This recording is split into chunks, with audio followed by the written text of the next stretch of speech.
Alright, hello guys, what's up? This is Ezekiel with the third take of this video for King of Thieves. I know, I actually kind of messed up on the first two tries, but hopefully this third try is going to be the one! But anyways, I'm going to be showing you guys how to do rituals effectively. So I've gotten this question a lot from my YouTube comments, and there were some threads on the forums that were also asking about this, so I figured, hey, why not make a video on trying to help you guys do rituals the best that you can. So there are actually three different methods on, getting your gems into your totems, doing rituals, and getting the gems that you have that you want to get. So these are the three methods. The first method is maxing out or focusing all your values on one particular gem. So for example, if you were doing rituals and you mostly only put your best gem almost exclusively into your totem and you put other gems to just build on that, there are a few pros and cons to that. The pros obviously is that this is probably the fastest way to getting your gems there, just because if you focus your values on that one gem, you can quickly get that gem to a very high value and possibly get it to the maximum value and then move on to the next gem. Some cons to this, obviously, is that if you do this method of putting your best gem into your totem and then putting other gems to just build on that, is that if someone happens to steal that gem, then obviously your whole plan falls apart, and you basically have to start all over again. So the first method is mostly for risk takers, but obviously by doing that method, you will get the fastest results. The second method is more for safer players, where the method is that when you're upgrading gems, you keep all your result gems as the same tier, and then you move on, you build on the first tier, for example, move on to the second tier, and things like that. So here's a picture on the screen right about now. So there are 5 rows, each consisting of every single color gem in the game, and then there are 8 different columns indicating that there are 8 different tiers of gems. So the reason why I'm putting this on the screen right now is to show you guys that it kind of just helps you understand a bit on the second method. So what I mean for the second method is that when you are upgrading your gems, you keep them all to the same tier for your results. So for example, if you look back on my screen, I currently have all silver gems, so that's the result of just putting third tier gems into, upgrading them, and then I get the 4th tier as a result. And then once I have all the 4th tier gems, then I move on to the 5th tier gems, and then, just build on that. So obviously the pros of this method is that it's a lot safer. If someone happens to steal one of your gems, then since you have other gems that are pretty much the same exact thing, then it's not really a huge loss, and you can still raid a gem to basically get it back. And also, it's like, I guess it's more for those people who it's more of a gameplay style. If you want to play the game a little bit slower, then this is also a great method, just so that you postpone yourself from really beating the game too quickly. Now, obviously, some cons is that it is the slowest way of upgrading your gems. The reason being is that the first method, since you're constantly you're just constantly upgrading just one gem almost exclusively, the second method takes so much longer because you're basically building tiers very slowly, and don't expect to get like a lot of results very quickly. It's going to take a lot of time before you can actually see some decent results from doing all of that. Also, kind of kills your totem teeth because, obviously, doing the tier thing is really slow, and it's not really good for that either. But the first method is not too shabby. Now, the third and final method is actually a combination of the first method and the second method, and personally, I use this method over the 2 other methods just because I find that's actually more effective. And this method is actually just as you see on my screen right now.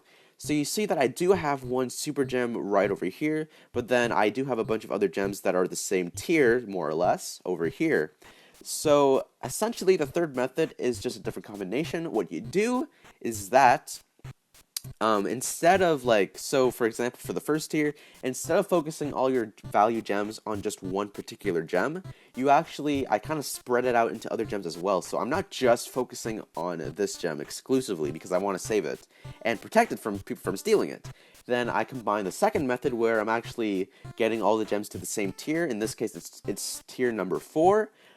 But the thing is, for the third method, which is actually the coolest thing too, is that instead of, basically maxing out the tier very slowly, I actually stop at the silver tier, at tier number 4, and then I actually just combine those gems into, more compressed gems and then combine it with my super gem right here.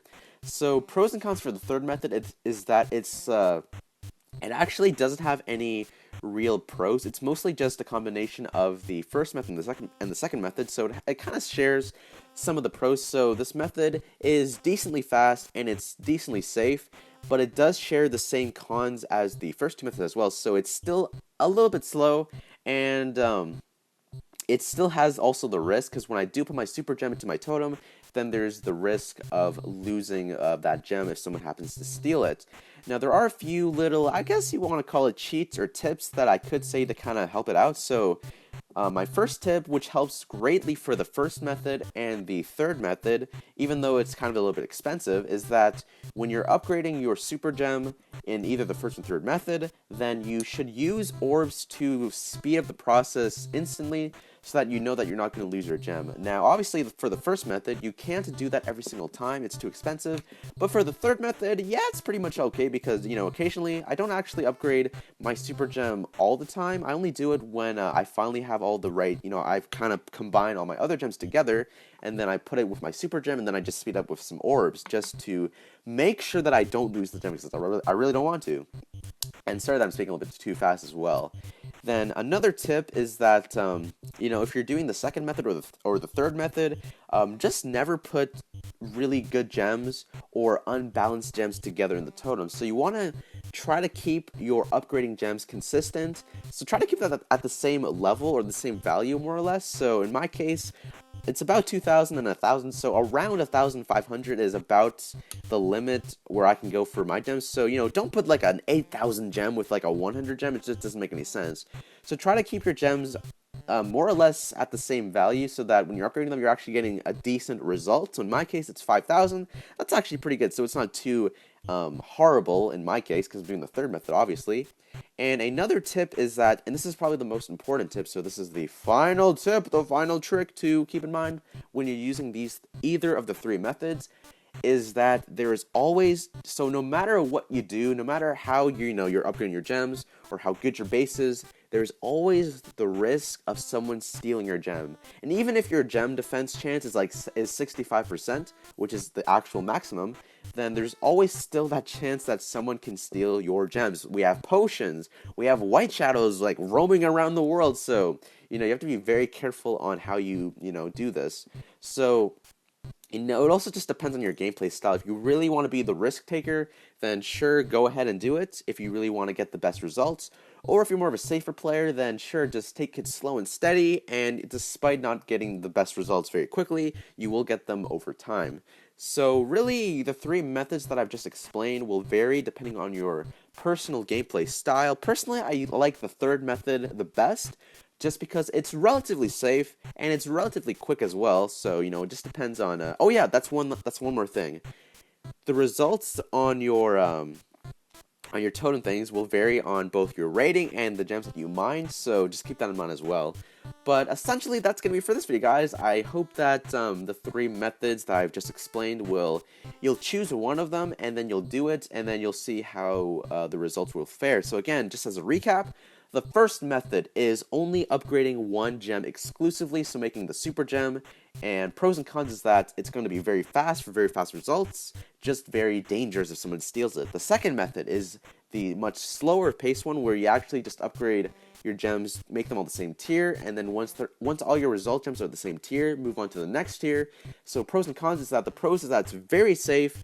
It's just that it's going to take a very long time. And then the third and final method is the combination of the first and the second method.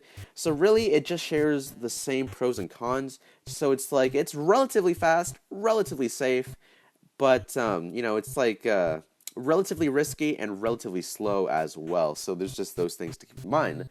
But hopefully that's going to help you guys making your rituals a lot more efficient and effective, depending on your gameplay style once again. So, thanks for watching. If you guys enjoyed the video, hit that like button, comment, and subscribe in the comment section below. Leave any of your thoughts or any of your styles of how you upgrade your gems, and maybe just help out other people in the comment section below. And for the like challenge, let's try to go for... It might seem to be a lot, but let's try to go for 90 plus likes. So I think we can do it. It's pretty nice. I mean, I've looked at the previous videos, and we've pretty much hit every single like goal very quickly, so I'm pretty sure 90 likes is almost nothing, so it's pretty simple. So I have confidence in you guys, and don't forget to subscribe to the channel, and that's going to be it for this video, guys. Thanks for watching, and I'll see you guys next time.